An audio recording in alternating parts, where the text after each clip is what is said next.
the legend in his own mind, Rob the third best Southgate. Hey, Lilith. Today it's just you and I. I'm so excited for this.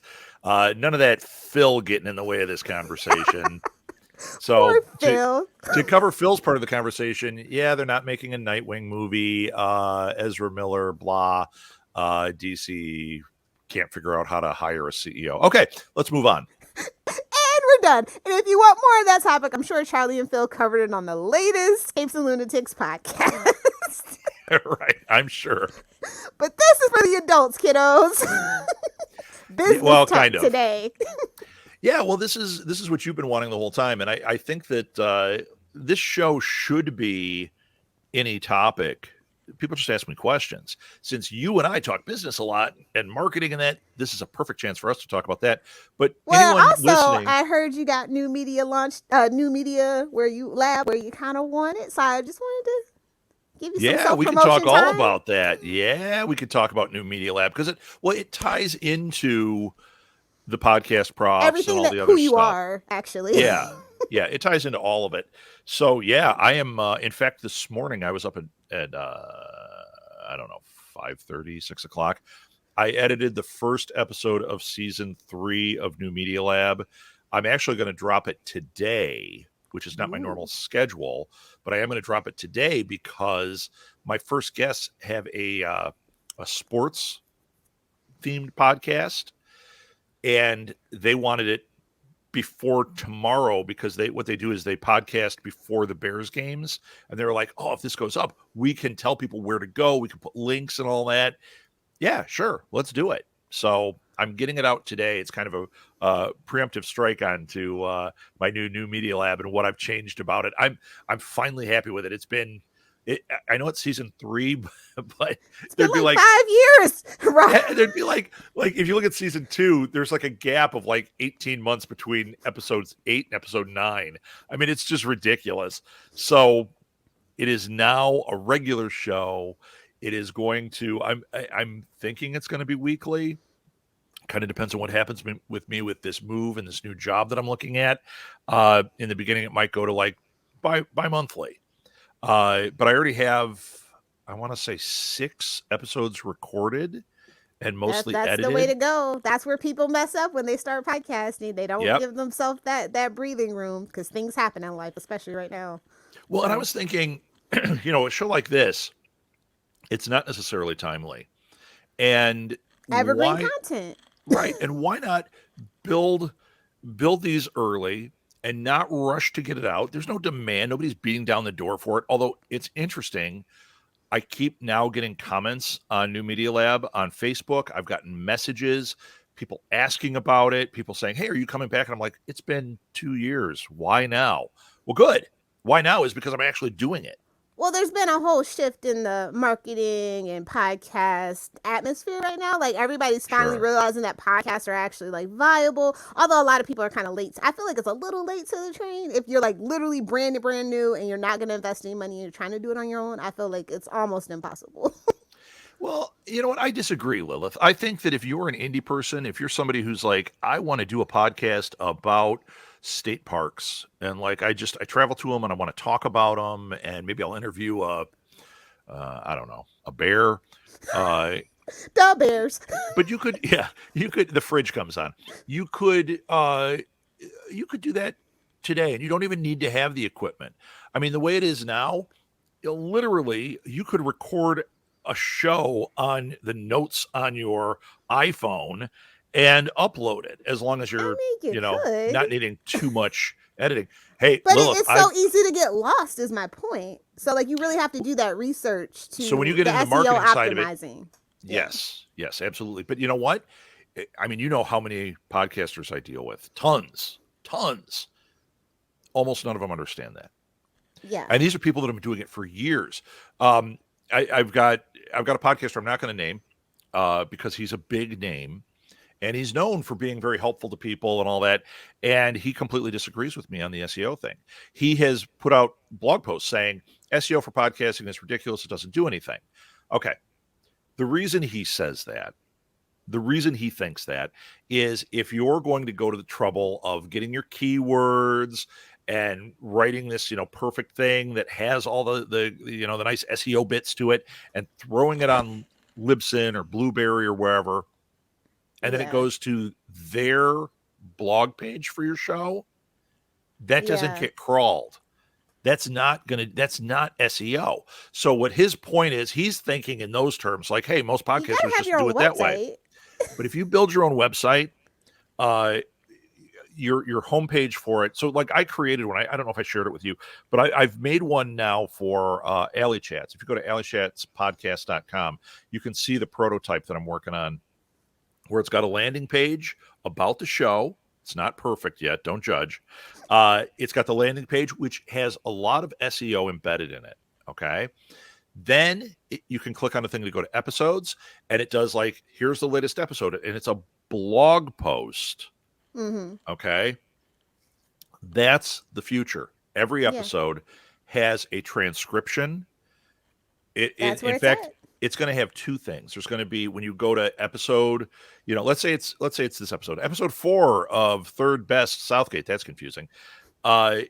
It would have the landing page you'd go to. Then you could click and you could go to a page that's really just show notes, and here's the show. So it's not, this long thing.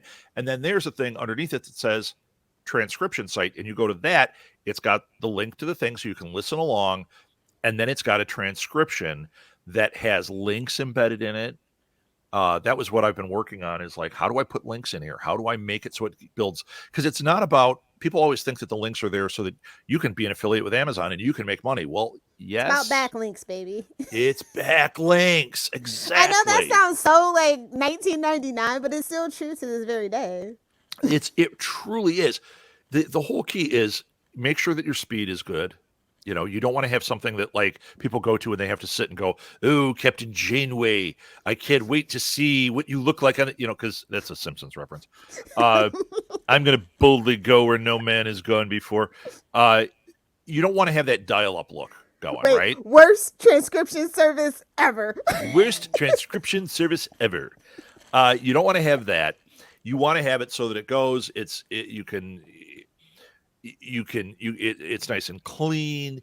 It loads quickly. You want to have good backlinks, and as many backlinks as you can get in there. If you make the blog posts, people start putting those on things like refer to you, and you put them in. A lot of them will build the backlink back to you. I mean, there's a lot of little tricks you can do to make that happen. If you go back to, and then also, this is a big one. Make sure your H1 tags, you get like a good H1 tag with your proper keyword in it or key phrase.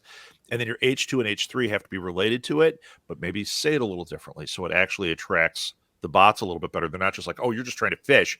It's like, oh, this really is about this. You know what I mean? Yeah. If you get those things right, and then the alt tags on your pictures are key. You get those things right. Like that's such no.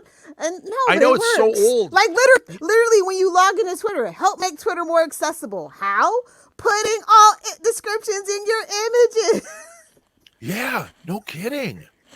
It's key. And then when people talk like, oh, that's all old school, like, well, yeah, some of it is, but the stuff that it is, but the stuff. It's foundational. It's foundational. The stuff that you add to that then is go to SEMrush, start researching key phrases, start looking for hashtags that are going to work, start targeting people, figure out your audience. You know what I mean? You do all that. That's the cream. That's when it really happens. But you got to build that foundation. You got to get the SEO infrastructure in. And I know they keep changing what the rules are on it, but the bottom line is they don't change. But they don't change this part of it. They don't change this part. H1, H2 tag, alt text, backlinks, speed. Yep. They don't change that ever. If you do that, then when you follow, their new things, it might say, don't say the name here or don't put so many of this. It's easy to go back and just change that a little bit. And now you're still relevant. Yeah. So with podcasts, I mean, you could absolutely have SEO. And that's something I'm telling you, Lilith, I have seen it so much. People have no SEO at all with their podcasts. Bloggers understand it. Yeah. Why podcasts don't? I don't know. YouTubers don't really understand it. They Well, understand that's the because a lot of them only use YouTube. Like I like half the YouTubers that I follow, say especially in the gaming community, they only either have their Twitch or their YouTube. They don't actually have a website. It's very right, you have to be like a really big name, like Pokemon or something like that, like where you have websites and other businesses on the side, and you've leveraged your internet persona into something else. That's which really I when you think is see a that mistake. happen. I Yeah, think it's a I do mistake for the little too. guy. I think everybody get Especially a since the URL. AdSense has been gone for like a decade now. Like, how do you still only, even TikTok's even worse trying to get paid for TikTok. So it's like, yeah, you should definitely have your own website. But then people don't do that. They go to Amazon and they build their storefronts, and it's like, oh, babes, Yeah, you're bad move. babes, Well, not more money in Bezos' pocket. Come on. I just had a new show reach out to me. They're just starting up, and they said, uh, and this is somebody who they're not hiring me. Okay, they just had a question, and I'm happy to answer questions. And their thing was, I know we're launching, and I know you help people, further down the line, which I don't. I also help with launch, but they said we're so stuck on how to put it and get an RSS feed. Yep. And they said, we want to do free, and everyone's telling me SoundCloud, and I'm Ooh, like, no, you okay, gotta invest in yourself. yep. I said, so first thing is, don't listen to anybody telling you that. Do not do SoundCloud unless it's a secondary thing and you want to throw it on there just to have more exposure. Get an RSS feed. And then they said, oh, well, we're looking at RSS.com. And I was like, great. For like $2 more a month, you could have Libsyn and you can actually have it push places easily. You Yeah. can, because I mean, even I'll tell you one thing with Libsyn. I love my Libsyn, right? As do I we here at love Capes and Lunatics. Please sponsor us. yes. I actually have. I should probably find it. I have an affiliate link with them, so that anybody that signs up for Libsyn, it helps support the show. But I never ever tell anybody that one. I need to put that in the show notes, I think. Yeah, Uh, do that. so what I love with them is not only does it push to some social media, and it pushes to your RSS feeds for your podcast, but it will push to YouTube. And if you put a nice widescreen image, the correct size, the correct YouTube image, put it in there, it'll go right to whatever playlist you want. Okay, that's beautiful. Now it's not a video version; it's a stagnant image, but I believe you can start putting video on there too now. Not it within the same feed, like you'd have to put a second one Yeah. on that is just video. But my God, I mean, go look at our YouTube channel. We have 6,500 podcasts on there. I've been going up and cleaning them up because what I found, man, I'm losing my voice today. What I found with It's YouTube, the coffee. it is what I found with YouTube is, first of all, there's a science to getting that phrase or your title right. Yeah. You got to really work on that. So it may be different than the title you use for your podcast on Because they will cut it off Stitcher. very quickly. Like, it has to be very short. They truncate a lot. Well, they do, but there's also tricks. Like I have a chart because I was helping somebody with their YouTube thing, and it tells you exactly how many characters you can use before you're cut off Yep. and what you want to get in there. There's little things like putting parentheses. So if Mm-hmm. you say, third best, Robin Lilith talk business smack, parentheses 2022. Okay, that helps. Put the line and then say third best after it. That can do it. Another key that I don't know why I didn't do this. So now I've got like 6,500 to go back and do. But every show should have, when you have the tags, you put the show name as a tag. Yeah. And, well, yeah, but nobody does it. I mean, some people do, but I wasn't doing it. I wasn't even thinking about it because everyone's like, oh, who's looking up Capes and Lunatics this way? Because it's in the title. They see it in the title. They see it in the playlist. Yeah. But that is an easy way when you're organizing 6,500 podcasts. You can put in the hashtag and it pulls up that whole thing. So it's only those shows. So it's like, oh God, now I can do bulk editing. Now I can change things on the fly, which I couldn't do before. So yeah, YouTube is its own animal, but there's a lot of crossover. Yeah. If you can get your YouTube title and description, get a nice solid one. Some of that description, in fact, most of that description can be used on your podcast. Just change your title slightly and make sure you have great artwork. In fact, I'm gonna give a shout out to the guys that I interviewed today, the CNN podcast, the ones that are going to be on the first episode that drops today. which is, what day is today? The 10th. September 10th. Oh, so it's going to drop today. These guys, that one of the tips they give, because on New Media Lab, what we do is the structure's changed a little bit. We talk about your show, we talk about some of your experiences, maybe you have a fun story, and then we talk about how you market your show and any pro tips you might have. And for these guys, they are a YouTube podcast. Okay. Everything they do is on video, and then I think they split the audio later, but they said the whole game is the video. And they said how important that title was. They said once they figured that out, that was everything. And that's just really important when you understand how to write a good title, how to write good show notes. And Lilith, because when I started this show with you guys, I wrote up show notes for this that were correct. Like they were good. I sent it over and Phil's like, can I steal this for all of our shows? Yeah, make it your own and steal this, because it's got the links in there. It's formatted a certain way. It's all the stuff that YouTube loves. And when you see it on Stitcher or Google Podcasts, come on, stop playing with me, Rob. Yeah, I'm not seeing it on there either. But when you see it on those, Spotify especially, yes, it's formatted right and it looks good. Show notes are such a weird thing. And like I said, my friend is like, they don't matter as far as SEO, but they do if you build a website and you have a page with that on the website, and then you have a page that's the transcription. That totally matters. Now, do you guys do transcriptions of capes? I don't think we do, but while you're editing, listen to Rob.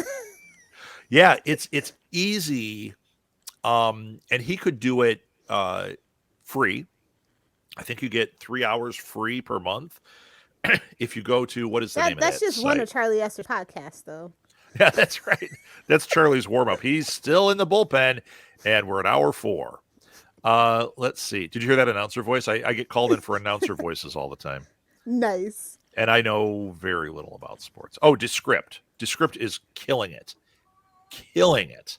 So if you're somebody who wants transcripts, go to Descript. You can do it free. I'm going to end up paying for it because I'm planning on taking all that SMG content that I own and transcribing, going through all these episodes, getting transcriptions and putting them on the websites. So that content can be evergreen. It can live forever. I mean, the fantasy football show, no, that's not living forever. Nobody cares after week 2. But take breakdown of Arrow. You know what? As soon as it's a streaming platform, it's relevant again. Yeah. Unless it's on HBO Max. Right. If you look pop at culture dig, I was going to say HBO Max. Oh, you mean Discovery Plus? Which one are you talking about? If you look, whichever one's just for the guys, whichever one. Right. TNT, Arrow, Spike. Like, that didn't work, babes. Spike TV did not work.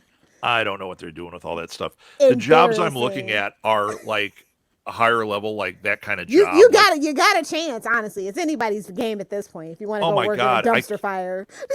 I keep looking at things decisions people are making, and I'm like, it's not just me sitting here in my pajama pants going, I could do this. No, I actually could do this. I actually understand it, and I don't understand what the freaking thinking is. If they're only following spreadsheets, they're not following the customer at all or understanding the customer. Because as you know, you can take those demographics and you can spin it to whatever narrative you want. If you really think that this show is only for Puerto Ricans named Jose, I have a friend named Jose who's Puerto Rican. This show is only for Jose. Well, guess what? It's not. It's for another demographic, or that demographic is included. But we go like, that's what it is. And then everything we do is all about Jose. Guess what?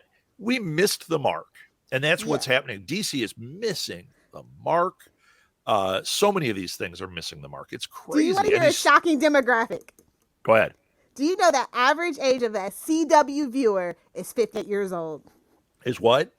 58 years old. That's the average age of a CW watcher. Now, you would never know that, right? You would never imagine it. 4 years, I'm going to be their target demographic. Yeah, Well, not they're going to anymore miss that because one. they're shaking it up. You know, they're Right, getting right. they're No. sold off to Ooh, they're that going down other to network. 56. Nice. Well, that's why they're poor. Their shows do so poorly because, as we know, the marketing demographic is 18 to 24, and if you really want to stretch, it's 18 to 36. So that's why they never really have a very big marketing budget. Right, Go figure. right. But you Absolutely know what? blew my mind when somebody said that. I was like, "Are you sure?" I don't think So, my grandma's watching CW, bro. well, they're I not. don't That's why their know. numbers I stink. mean, honestly though, with the Walker reboot, I don't know. Yeah. Maybe. Well, okay. So that's just it. If they pivot and they go to things like Walker, maybe they do a reboot of Murder She Wrote. They do Bro, they already those did kind the of shows. Perry Mason one. Well, not Right. CW, but yeah, they've been doing that lately. If they go that route, yeah, they're going to attract an older demographic, but you have an identity crisis then. CW could have been spot on for the 18 to 36-year-old. It was supposed right? 18. It was literally originally meant to be 18 to 36 for women because, as much as people hate to admit it, women actually drive marketing. Why do men Right. buy nice cars? Why do men buy a cologne? Because they want to impress women. Yep. Hello? 100%. But they don't, for whatever reason, it doesn't happen. It's an old paradigm of marketing too. People get stuck in that, especially marketers come right out of school.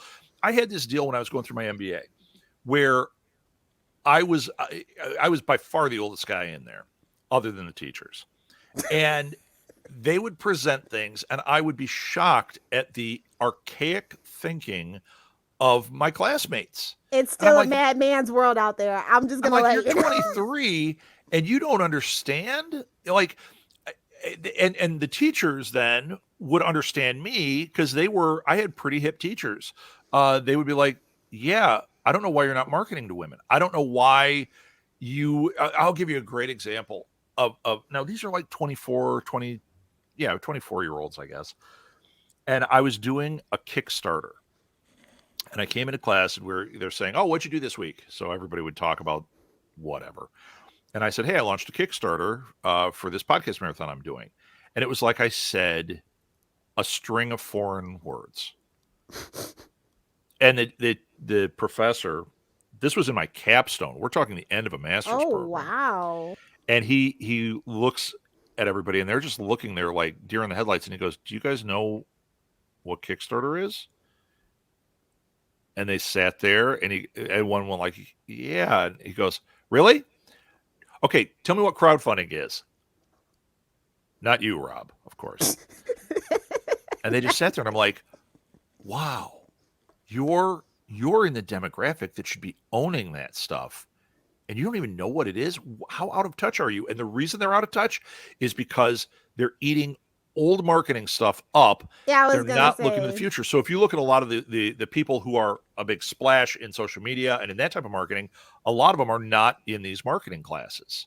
Yeah. They're just watching the YouTube videos about it and following that kind of stuff and building up a new way of thinking. I'm telling you, I was talking about social media in my first class, and there were classes out there in social media, but other than the professor, it changes too fast. Other than the professor, the other ones, they didn't even know what I was talking about. And I'm like, how do you not know?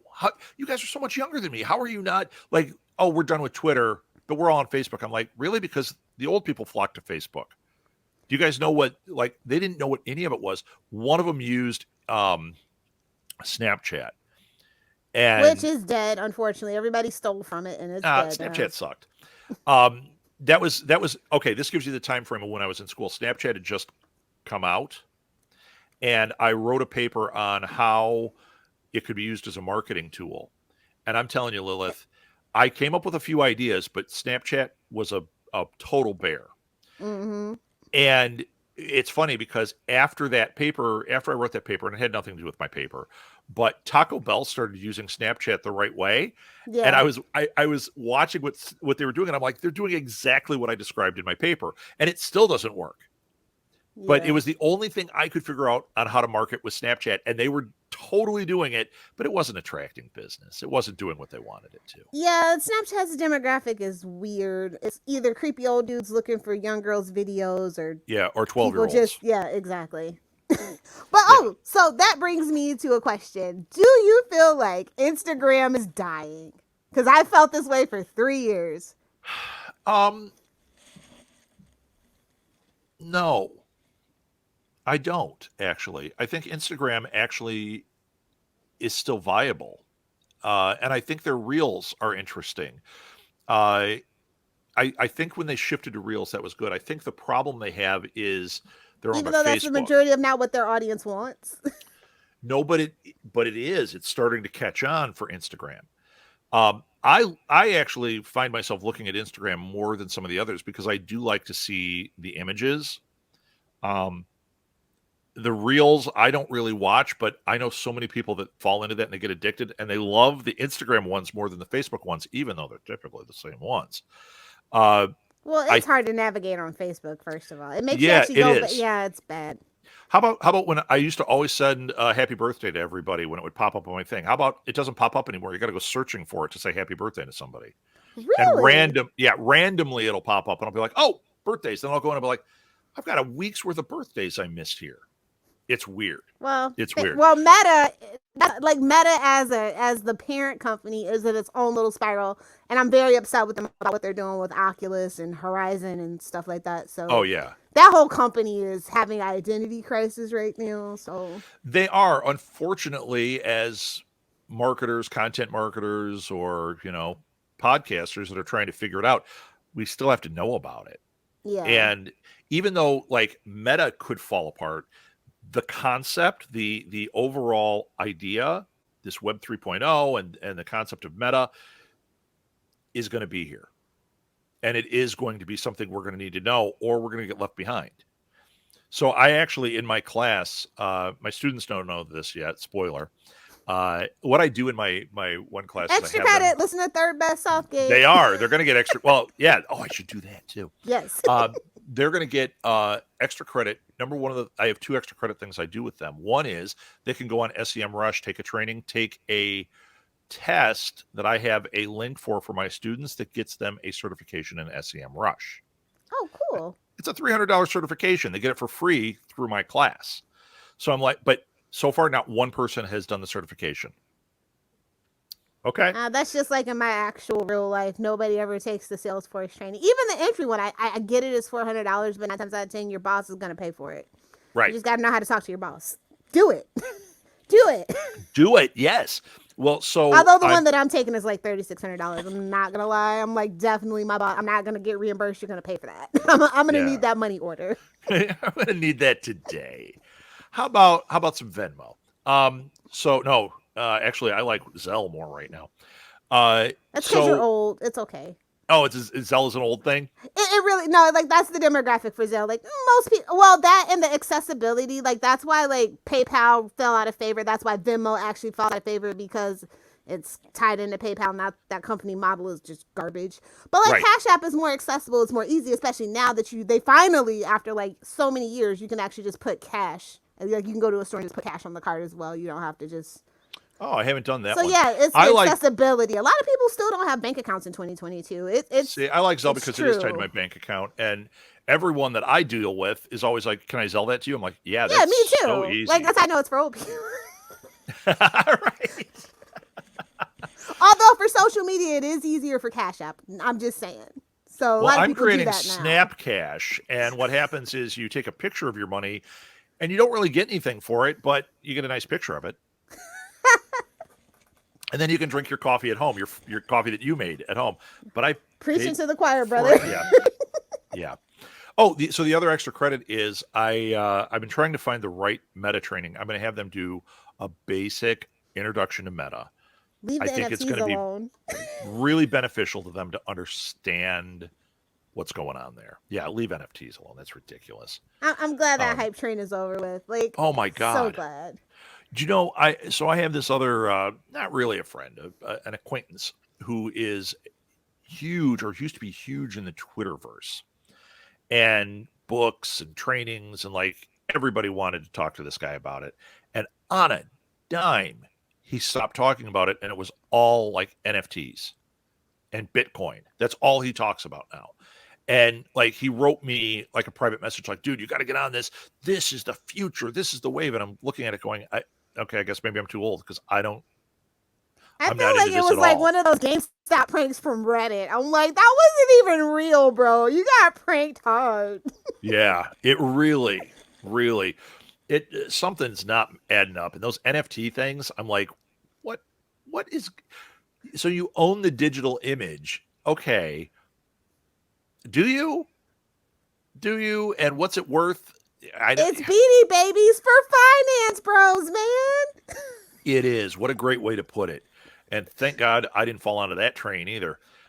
We had a friend when we lived in Minneapolis. We had a friend who's I worked with this woman, and her husband was one of those guys. He obsessed. He bought every Beanie Baby he could get his hands on. They had a Now, did garage. he sell before the market crashed on the Beanie Oh, Babies? absolutely not. That is not his style. Oh, His style is to leave them oh, in there until they get wet and then they dissolve and they're worth nothing. Um, oh, the I, Charlie I Esther method of collecting, I see. I kept telling her because I was collecting toys at the time, and she was like, "I can't believe you're not doing this Beanie Baby thing." And I'm going, "I first of all, I don't like them. I don't get it. I don't want a bunch of little stuffed animals that look like lambs Although the and history butterflies." of Beanie Babies and marketing and internet websites and stuff, Oh, it's you interesting. gotta know that. Yeah, well, That's that's like when if you're like, I that's don't like like who Coke as a invented the company. post-it in business class, one of those Yeah, things. it's a great one to study. And actually, as a store owner, we dealt with that company a lot with Ty, so I knew like kind of that back end and how they did stuff. They were really masterful at this, but I wasn't into it at all. And I I kept saw saying the their old bubble's going to burst. headquarters. I Yeah. was like, this is the house that Beanie Babies built? Wow. Was it just Well, that nothing? guy was like, his whole history is a little, So I don't know if it was all Beanie Babies that built that house, but Could have been other things. yes. So I told him that I thought the bubble would burst on it, and I was like, "Look, these things are fabric, and over time they could dissolve on you. They're not going to be worth anything. They're not going to hold up. A few are going to survive, but people that have boxes of them in their garages, sell them. And while the market's hot, oh no, he just kept buying, and he'd have boxes of them. And then the Princess Diana bear came out. Oh my God.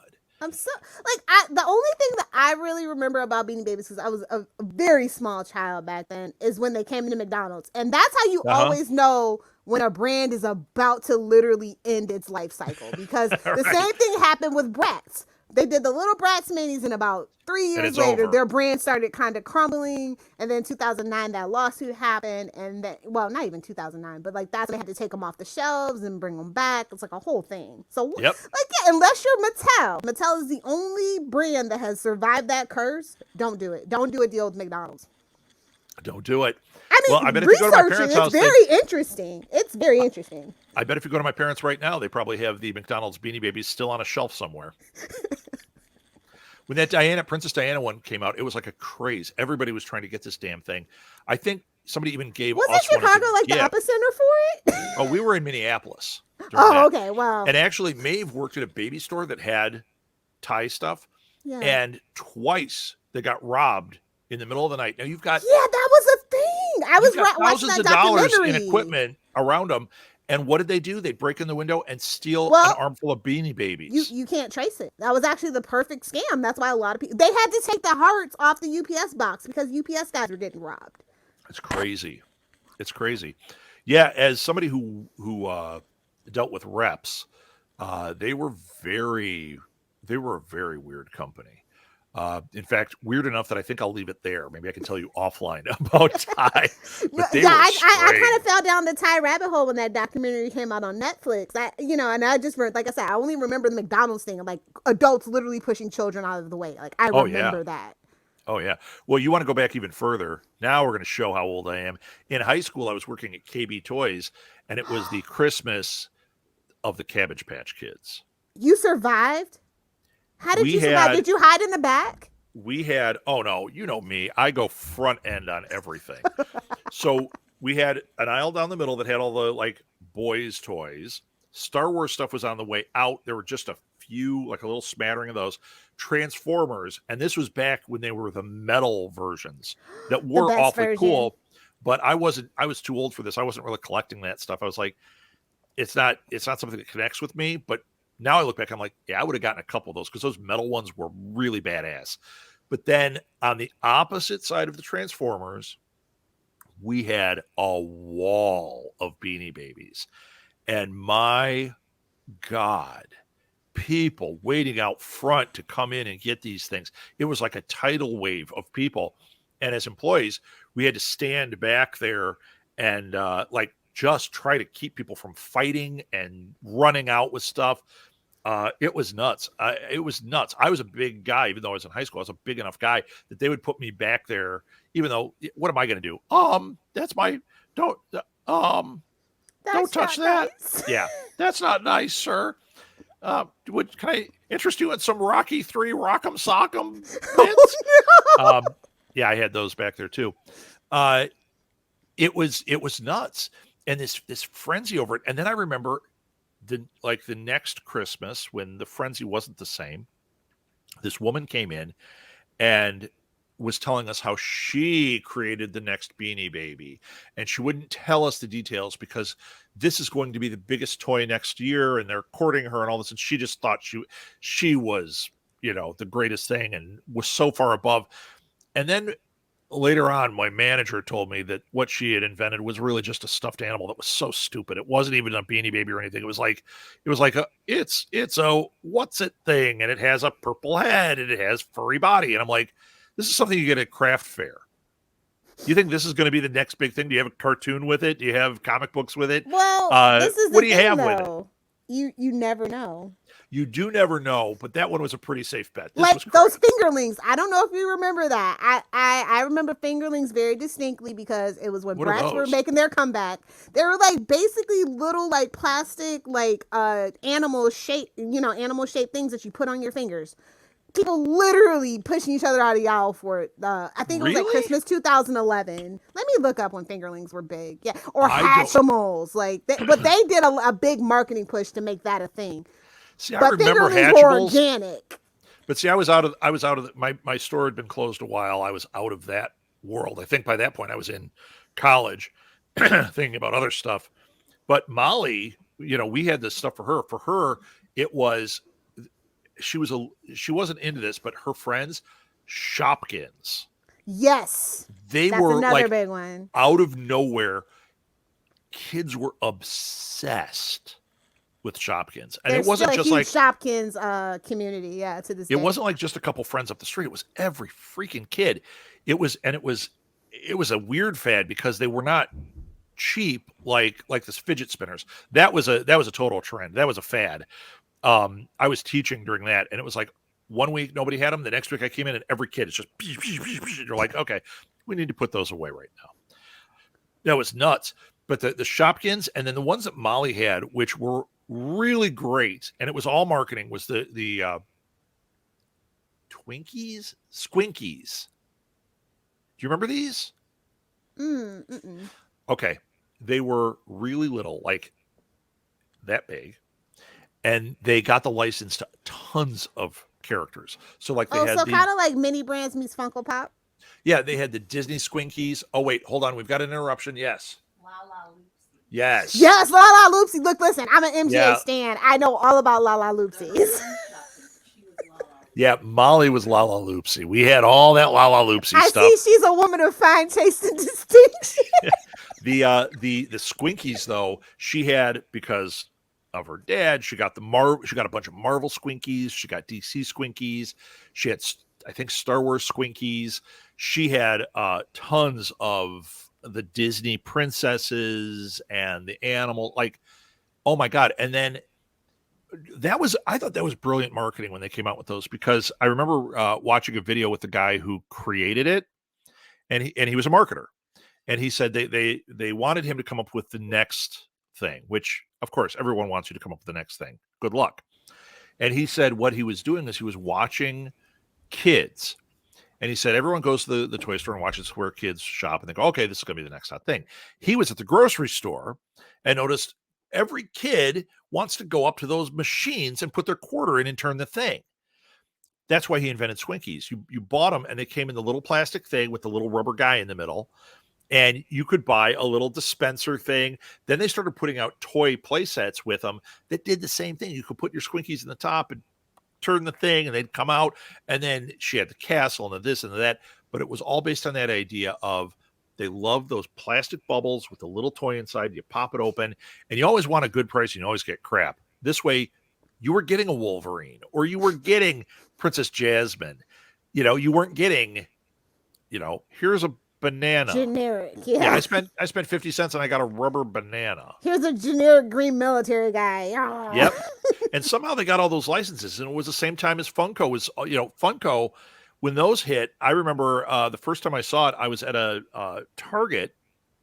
I didn't know anything about them, and I got a Batman, and they only had like 3 characters on the shelf, and I was like, these are really cool. So I bought this Batman, had it on my desk at work, and a year later, people are asking about it. People are all into it. And then I start seeing it's like getting bigger and bigger. And then bam, San Diego Comic-Con, they're doing huge reveals and collectors are nuts. And I'm going, there were 3 on the shelf. They had a Batman, and then on the back of the box, they had like 2 others listed or something. It was way. One thing about DC, they're gonna give their merchandise branding license away. They're gonna do that. Yeah, and they didn't. That was the only one I saw was Batman, and then I don't remember anything else that I was finding until later when all of a sudden, they had some Star Wars, and now there's some Marvel characters, and then it was everything. So yeah, I think Funko is a really interesting one too. And like somebody asked me yesterday, I was selling off a bunch of my toys, and they're like, "Do you still collect?" And I said, "No, but I still get a Funko now and then." Most of my Funkos are, if you could see behind me here on my shelf, I have my collection of the coffee drinking Funkos. So if they have a coffee mug, they're likely on my shelf. Who is the Seinfeld character that drinks coffee? I have that one, but I can't think. I don't feel like looking through all of them. A Seinfeld character? Hold on. There's a Seinfeld character there's a variant where they're drinking coffee. I want to say it's George or Elaine. I haven't seen that. I have them with mugs. I'll dig through my Funko app and see which one it is, and I'll get back to you. But yeah. Yeah, I have. I can't see. I have Agent Cooper. I have Michael Scott. I have Hopper. I have Ron Swanson. Awesome. And I have what's his name from Office Space. We're gonna need those TPS files. That guy with his cup. Yeah, I'm always looking for him. There was an anime one that I found, but I don't even know who this character is. I'm like, I'm not going to buy some weird character that I don't have any clue who it is just because they're holding a coffee cup. I like them to have a mug. Theme, though it doesn't even matter if your theme is drinking characters drinking coffee. Get it? Nah, I'm not interested. I want it to be a character I at least connect with, like getting Agent Cooper holding a cup of coffee. Oh, that makes sense. Although if they put out a Khaleesi with a Starbucks cup, I might have to get that one. That's pretty funny. That's still a very bitter topic in the Game of Thrones fandom. Please don't poke that bear. We're finally back alive with House of the Dragon, and it's actually pretty good. But is it good? I haven't watched it yet. Racist fans gotta be racist. It's like it's fantasy, always. Bro. There's dragons. Yeah. Well, calm down. They're doing it about Lord of the Rings.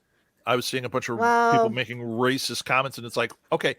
Because there are elves of different colors, and that sucks that you can't just watch it and see the world through everyone else's eyes. Why does everybody have to be white? That's the fantasy. That's the fantasy. I mean, if you know anything about America, Rob. Yeah. I live in a different country. It's a shame because, maybe not Tolkien specifically, but like George R. R. Martin said, he kind of regretted not making the people from Valyria, he specifically, all the ones that we deal with, they're very much white. But he said, I was like, but the names, come on, Rhaena, the way they spell Targaryen, you're trying to tell, no, they're a little spicy. I'm just saying. And he said he kind of regrets it, but you kind of write what you know, and then as you get older and trends become trends, you regret what you wrote and you try to, reshape it when you get that adaptation deal. That's just kind of how it goes. Yeah. Yeah.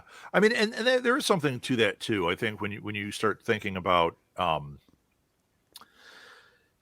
you write what you know, you write from your perspective. If, I would expect anybody to write from their cultural perspective, and maybe the characters in their book. You don't have a Hispanic friend? Or I mean, if there's only a couple of characters in it, and these characters are whatever, Hispanic or white or whatever, okay. But if they live in the world, they're going to encounter all sorts of people, and they can't. This makes me crazy too. If it's a black guy, everything's got to be very blackish about them, and you go, Yes. that's It's like, babes, have you not heard of black suburban people who listen to Paramore? Like, hello? well, yeah, and or like. Yeah, I like if they're from the South, immediately they're hillbillies, and you go, no, Yeah, I don't like that either. that's not true. Chicago, we're all the Bears. I'm like, we're not. So, but when you read it in books or you see it in movies, a lot of times immediately it goes to these stereotypes, and it makes me pretty crazy because that's not how it is. Yeah. I was just watching something I was gonna bring up, and I lost it. Is it new? Sandman? Have you seen Sandman? Now, people were not as many people were upset with Sandman, and that actually shook me to my core. But then again, I'm like, it's Neil Gaiman. He will curse you out over his stuff. He will tell you. I've only seen the first episode, and I was absolutely in love with it. It's good. Finish it. I will. And then they got a bonus episode too, just so you know. I mean, look at something. Oh, I know what I was going to say. I went and saw Rogue One in the theater. Saw it on the IMAX, and it was great. And I've seen it before, but seeing it on the IMAX, it was just really great to go back to. And at one point during it, I was struck at how this Star Wars movie was so much better with diversity. It felt more like we were in a galaxy, a real like in a real situation. Although everybody being humanoid, I don't know how I feel about that. But. That's always weird. But you know what? There's a fine line you run there too. Just like with Star Trek, it's like, okay, they're not humanoid, yeah, but they're on two legs and they've got hands with fingers. And but then you can go for that whole thing that if they're only looking for Earth-like planets with Earth-like qualities, then you can kind of get away with that. Well, Star Wars might do a better job with that because they do have weird like spider creatures and pig guys and like all that. But then if you go back to especially go back to the prequels, it's got some nice racism with that too. Nice little smack of racism. Oh, and I just put two and two together, right? You remember that whole thing where Tim Burton was like, I really don't have black characters, especially specifically in his claymation stuff, right? Like, because that doesn't fit my aesthetic. And then I think about the Batman franchise and how it was supposed to be Billy D. Williams and Marlon Wayans, and I'm just like, wait a damn minute! You know what? Wait a damn minute! It was there in front of my face the whole time. I'm not sure. And then Johnny Depp being his best friend, I was just like, oh no. Yeah. If you know, you know. I'm not going to do any more Johnny Depp slander, but if you know, you know. But the Marlon Wayans casting, I don't know how I would have felt about that, but the Billy D. Williams, oh my God. Billy D. Williams? Come on. I wanted us to get to that Two-Face with him. They have a comic book. Awesome. I know, but you're still not seeing Billy D. do it. I know, but I'm just saying, at least they tried. Yeah, he would have been. Oh my God! Oh, that would have been amazing. I know they're kicking and screaming and throwing up right now. They're like, "Dang it! You could have done it. Yeah, you could have been ahead of the curve." Yeah, but that's you know not what? DC's Instead, way. they went Schumacher and gave us bat nipples and forgot to tell us a story. And it just got worse. There's nothing wrong with being high camp. I love a good look. Listen, I love a good John Waters movie, but you have to have a story. You're absolutely right.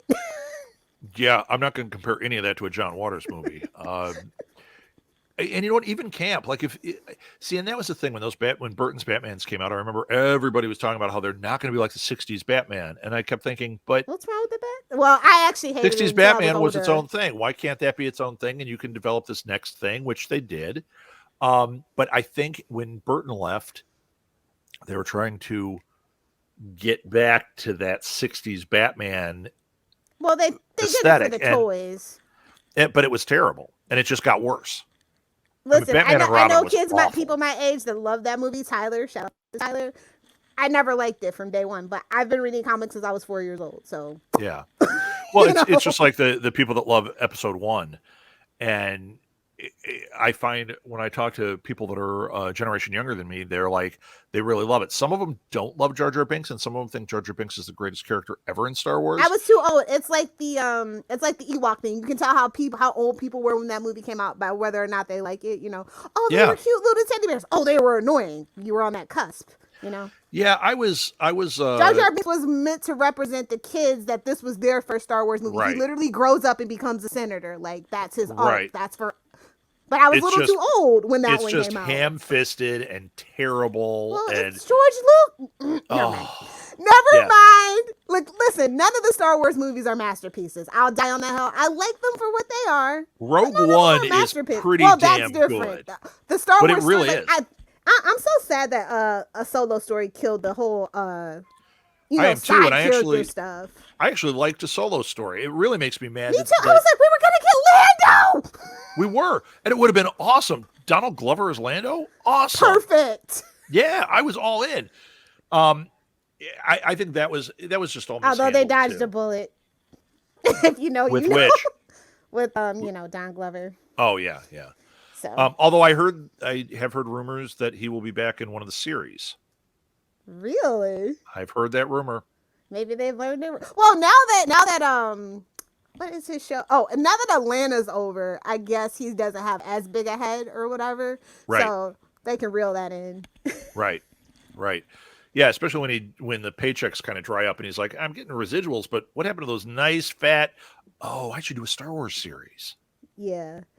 I mean, Mandalorian's the best thing they've ever done, and they'll never top it. I'm sorry.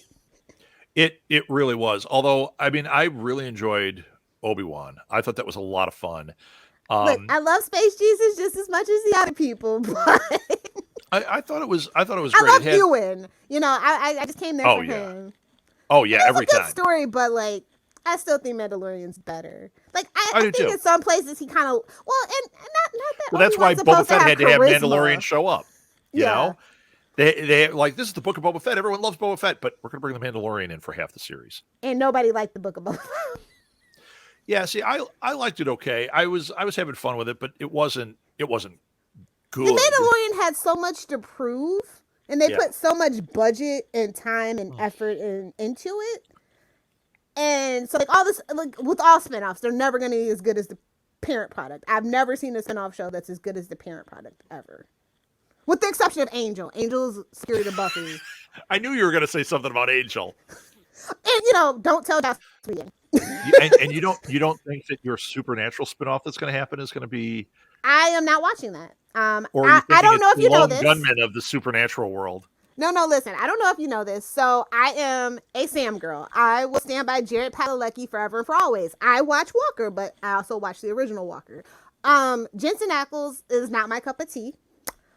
His fans are problematic, and they basically got a divorce over this spinoff because right. So like it was like a whole thing. So I am not watching the Winchesters. I stand with Jared Padalecki, and if you find me problematic for that, I don't care. Okay, fair enough. I still have only watched one episode of Supernatural, so I can't speak on any of this. Honestly, what? Oh, it's a guy. Is it Dylan in Trouble? So yeah, I think it's Dylan in Trouble on YouTube. He does a series where he watches the first episode and the last episode of a show and tries to predict what happened in the middle. You're never gonna get it, baby. That's never awesome. Gonna get it with Supernatural. He was so lost. That. He was like, yes, of course. We actually had a show pitched to us way back that was almost exactly that. It was first 3 episodes and last 3 episodes. And they were going to just do that and talk about what they thought happened in the middle. And then he reads the wiki. Wait, who is that? Yeah. And then the other one, seasons. It's American Doctor Who at that point. No show is ever going to top that. Oh yeah. Well, live action primetime. Molly had a show with her friend Tabby for a while called The First 6, and they would just watch the first 6 of a series because once you get past the pilot, by the time the 6th episode is in, you're usually settling in.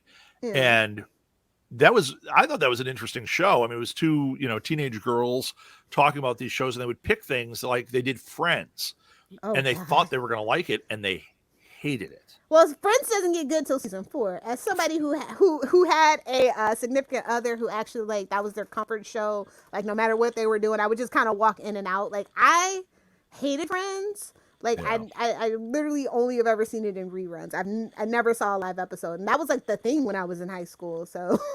Yeah, we had our store when that was so popular. Every day after the show, water cooler show, everyone would come in and talk around the water cooler, which was our table. All we could talk about was Friends. and we didn't get it at all. Mad About You and Seinfeld are superior. I don't know what everybody was on about. I agree. Mad About You falls off, but it is a better show. And you get to see I found it a little annoying over time, but Seinfeld, you know, Seinfeld's you gotta get pretty past untouchable compared to those. Well, no, actually, halfway through season 1, it gets better. Right, right. Yeah, because the first few episodes are like a different show, but it's just like Parks and Rec. You watch that first season.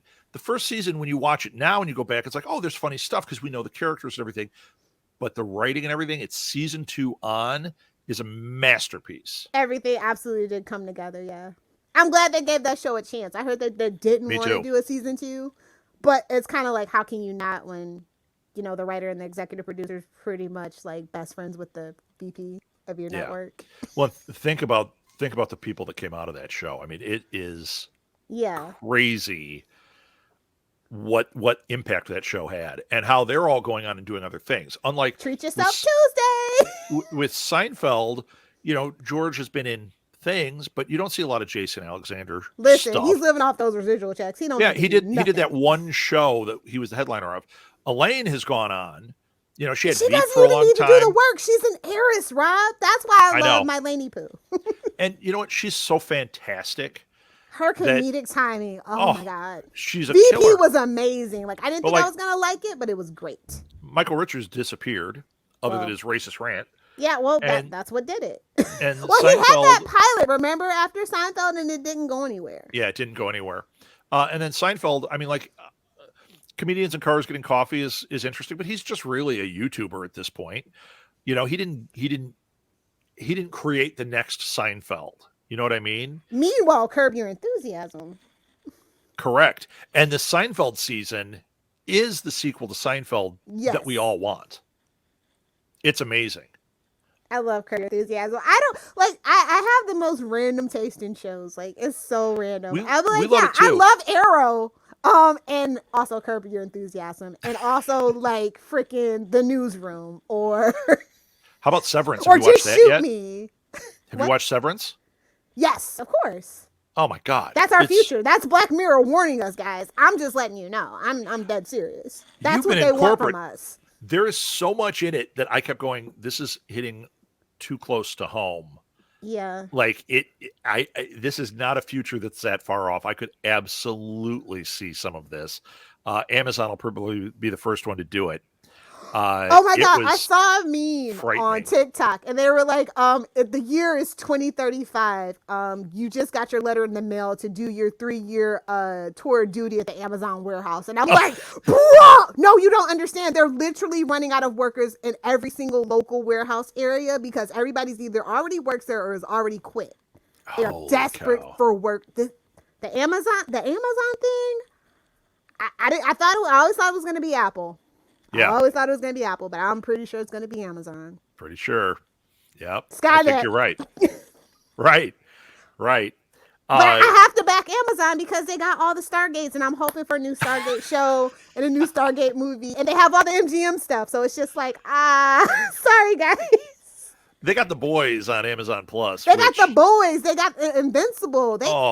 They've got such great original programming. Man in the High Tower. All their old stuff is really good. Yeah, it's really good. Yeah, when we talk about the streaming wars, you know, I think the ones nobody ever talks about Prime.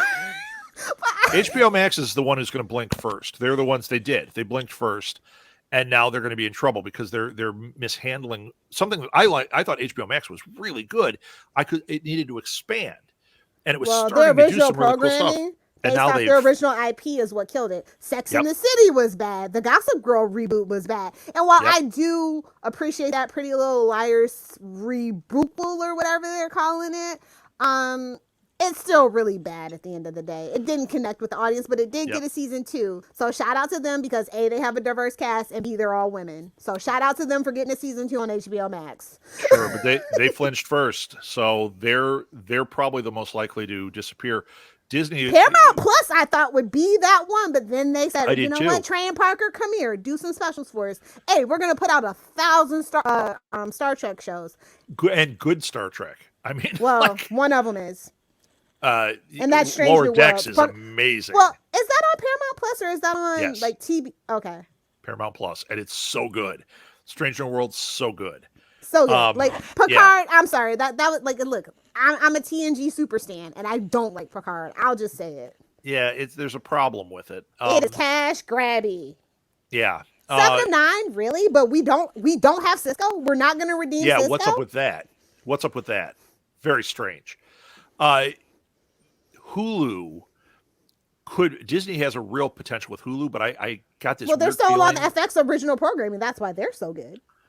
Not just, no, you know what? You know why they're so good is they get all these interesting foreign shows, which is the model that Netflix started picking up. Because like, oh, we can pick up these foreign shows cheap and label it as Netflix. Hulu used to do the same thing. We watched so many foreign shows on Hulu. The other thing Hulu used to have was they had over 400 Criterion movies on there. Yeah. They got rid of those, but it was great. We were always watching things on there. Right now, I've heard that when they started putting the R-rated a couple things on Disney Plus, that's kind of the let's test the waters and see if we can just bring it all here. I don't think they should at this point. I think they should take Hulu and make that all their Fox stuff, throw it over there. Their adult stuff, Hulu. Their kids, their Star Wars, their Marvel, Disney Plus. That's how they do it. But I have a feeling they're going to mess up Hulu. I heard that they're thinking about they want to dissolve Hulu completely in the That's Disney what Plus. I think too, and I think that's going to be a mistake. And that's a mistake, yeah. Because I don't know for sure. They still do the live the next day live stuff, right? Yep. Or whatever. Yeah. I think that's. And what there's a lot of stuff Hulu that you can for. only get there, which I know it would be absorbed in Disney Plus, but now you've got a categorization problem over there. Like, yeah, it becomes like Netflix, where things that you really love just disappear, even though they're still there, because there's too much content, and you're always fighting categorizing it. It's like your record collection. Do I put it in year order? Do I put it in band name order, artist order? It's the same problem that they have. Netflix does a pretty good job with that, but they also, I mean, there's stuff that we've gone, thank God I remembered to put it in my playlist, my wish list, because it's so buried, I can't even find it because of their algorithms. But if it's in your wish list, it stays. And I think Disney Plus is going to have that same problem because families that turn on Disney Plus, their kids want to watch Disney movies or Star Wars or Marvel. And now all of a sudden you've got an Alien series on there. That's going to be a real problem. It's going to be a real problem. It's a branding issue, and I don't understand. They'll figure it out. They're Disney. They will, but they've also crapped it up before too. Oh well, yeah. I mean, listen, I don't worship at the house mouse like Charlie Esther. I don't know if you know this. He has a little tiny red Mickey Mouse that's always arms length, and it's like altar size. It's creepy. It's creepy. Well, it's like Lil. He worshipped it so much he went down and worked for him. Bless his heart. Yeah, I mean, if they wanted to hire me for high money and let me fix things, sure. But they're doing pretty well without me. No, they really are. Like, Disney's a very interesting DC could hire me, business study. It is. Oh, Disney? Oh, yeah. You can read volumes on Disney, and going all the way back, it's interesting stories. Even the crash and burn they had for a while, interesting. Their move buying LucasArts and buying Marvel that close together, when everyone's like, oh, they shouldn't do it. Oh, monopoly. It's like, no, this is just business. And when your money's long, you can take the gamble. Those were smart. $4 billion for Star Wars. Think they made it back? On merch alone. Yeah, exactly. Ticket sales to Star Wars Land. Yep. Honestly, I feel like that's the only reason why they bought it, because everybody always wanted one. I mean, George wanted one so bad. Yeah, but now this is just an endless supply of story that they can tap into. It's their Star Trek. Yeah. If they had been able to buy Star Trek before they bought Star Wars, it may have been a different story. They may have built on that. But Disney always had a relationship with Star Wars, so it made sense. When people say, "Oh, DC's in trouble, Disney should buy them," that's never going to happen. That's never going to happen. They would break off. They would sell that brand individually to a very very wealthy fanboy that lives in Saudi Arabia, who shall remain nameless. and who shall destroy it?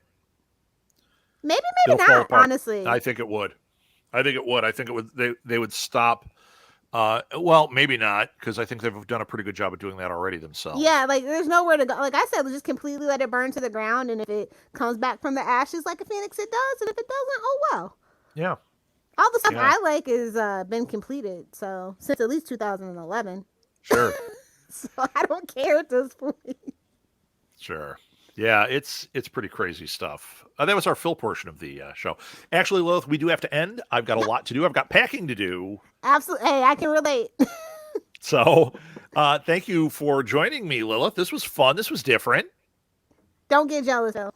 You want to do your plugs, and then we can go, and Phil can fill You in know the what? rest. I'll make them real quick. You can find the Podcast Profs or Southgate Small Business by just typing them into Google, thepodcastprofs.com or southgatesmallbusiness.com. Those are my consulting and coaching businesses where I help people with marketing, whether it's a podcast or whether it's your social media or your digital marketing. I help people with projects like launching books, any of this stuff. So please check those out. I'm going to put a bug in your ear. Coming soon is Pod Life 2. We can't really see it on there because it's blurred. 2? Yeah, Not the 3? one I've been waiting for you to send me a chapter for. Yes, so I have a feeling, Lilith, we'll be talking to you about chapter 3 because, or volume 3, because you just never got it in. That's okay. Fine. Shame me. It's fine. That's okay. Volume 3 will be on the horizon, but volume 2 is definitely on the horizon. We're trying to get it out and in people's hands well before the holidays. And when we do that, it's a reprint of volume 1 with some changes, which is going to be awesome. So that is coming. Follow me on social media to stay abreast of that stuff. I'm obviously on here at Third Best Southgate. I also am on Twitter at rsouthgate. I'm on Facebook. Go to Southgate Media Group. Better yet, just go to linktr.ee, so Linktree / the podcast profs. It's on there. Or you could go to / New Media Lab, which has its own link tree, which will have a lot of the same things in it. And stay tuned for New Media Lab. New episodes coming starting today. Oh, be sure to send Phil that link, and I'm sure he'll like tweet it out and stuff too. Awesome. I definitely will. All right. Thanks, Lilith. It was awesome. This was great. Thank you so much. Have a great day.